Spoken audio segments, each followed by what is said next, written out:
In 1985, the Lucchese crime family acquired two assets more valuable than any enforcer. Two decorated NYPD detectives, carrying gold shields and unrestricted access to classified police databases. The arrangement was simple: $4,000 a month, $65,000 per execution.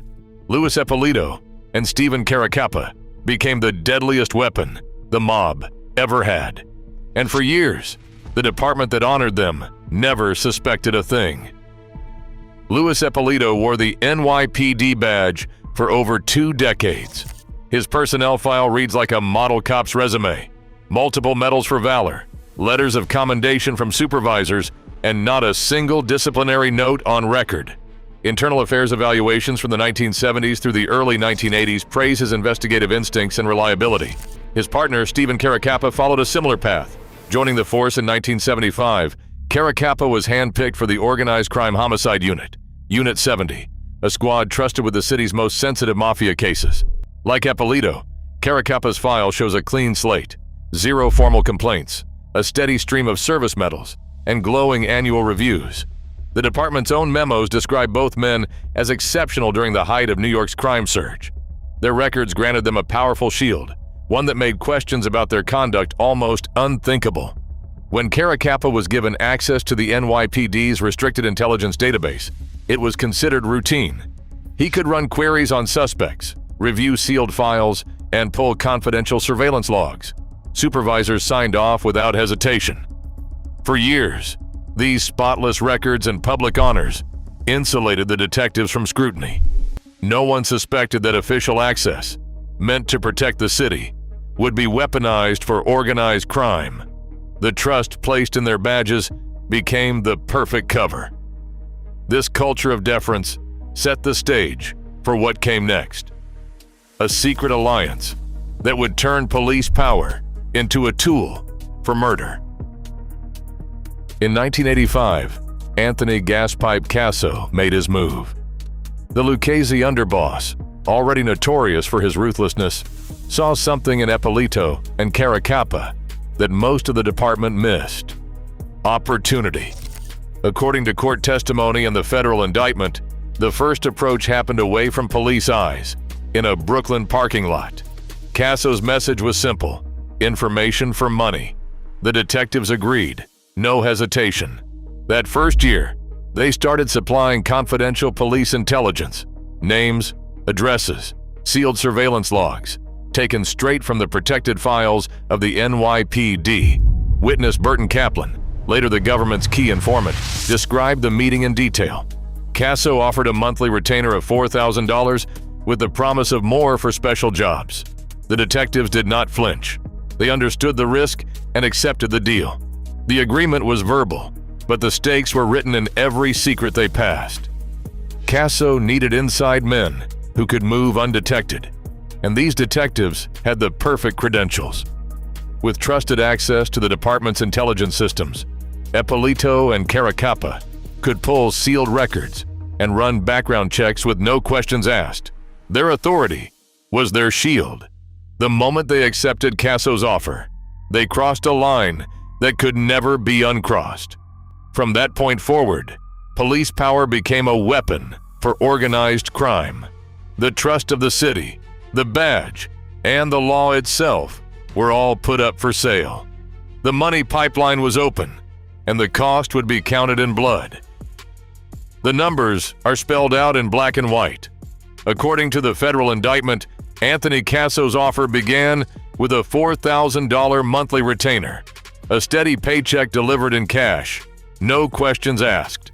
The arrangement was simple. Confidential police intelligence flowed out. Envelopes of cash flowed in. FBI financial ledgers detailed the pattern. Every month, bundles of $1,000 bills were handed off to the detectives through Burton Kaplan, the trusted go-between. But the retainer was only the beginning. For each murder carried out, the price jumped to $65,000. The ledger for the 1986 Israel Greenwald killing shows the full sum paid, tied to a single entry, $65,000, marked as special job. No bank deposits, no paper trail, just cash passed hand to hand. tracked by the government's own evidence. The indictment lists 8 confirmed hits, each one matched to a payment. In total, the detectives earned hundreds of thousands of dollars while still drawing their NYPD salaries. The betrayal wasn't just personal or professional. It was monetized, calculated, and documented in ledgers that now sit in federal evidence, each line a price tag on police power. Burton Kaplan operated like a courier in plain sight. FBI surveillance logs describe how he favored out-of-the-way parking lots on the Brooklyn-Queens border, always choosing spots with clear lines of sight and multiple exits. The routine was precise. Kaplan would arrive first, his car parked at a predetermined angle. The porch light at his Brooklyn townhouse served as a silent signal. On meant the package was ready.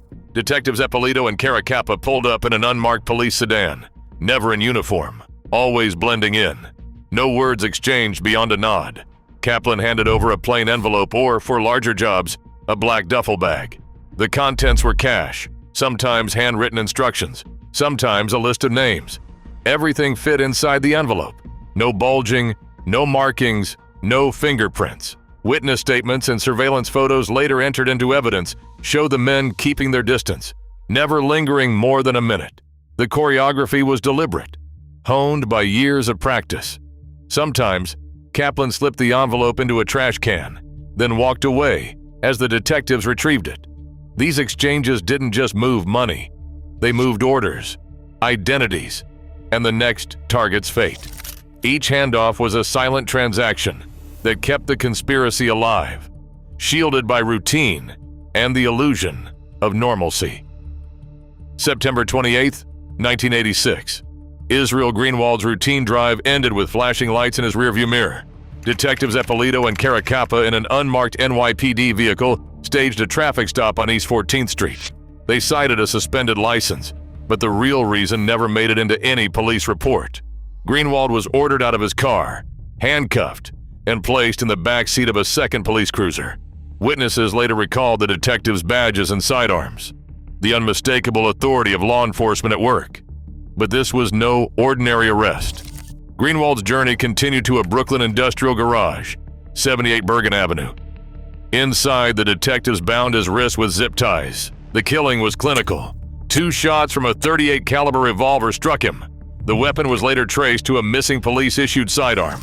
Greenwald's body was quickly hidden beneath a freshly poured concrete slab. The garage's construction records, later recovered by investigators, confirmed the slab was laid that same week. No missing person report ever mentioned the garage. No search warrant was filed. The evidence of murder was sealed in concrete, out of sight for nearly 2 decades. In that moment, the badge became a tool of concealment, not protection. For Greenwald, there was no escape, only silence and a burial engineered by those sworn to uphold the law. Investigators closed in on the paper trail with a level of precision the detectives never expected. A set of confidential informant sheets, found discarded near Caracappa's precinct office, carried more than just sensitive names. Forensic analysts recovered a microscopic watermark, invisible to the naked eye, embedded by the New York Police Department's document system. The watermark pointed to a Xerox 7020 printer, logged in the department's inventory as assigned to Caracappa's desk. Audit logs confirmed that only 2 user credentials, Caracappa's and Eppolito's, accessed that terminal during the relevant period. The digital fingerprint was irrefutable. Federal prosecutors presented this evidence in court, laying out the chain of custody.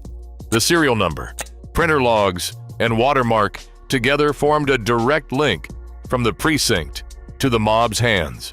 No plausible alternative existed. The leak could only have come from inside the New York Police Department, and only from those 2 detectives. Parallel to the forensic breakthrough, financial auditors traced pension filings and property records. Both men had relocated to Las Vegas in 1994, drawing full New York Police Department pensions while living far beyond their declared means. Casino surveillance and Internal Revenue Service records documented cash flows that dwarfed retirement income. The audit evidence, paired with the forensic document trail, collapsed the shield of impunity. The case was no longer about suspicion. It was about proof. The door to indictment stood wide open. Federal court records confirm how police shields became tools for organized crime. Today, access to law enforcement databases remains a target for abuse. Even with new safeguards, insider corruption exploits every weakness. The real danger is not outside the system. It is hidden within. What safeguards would ever be enough?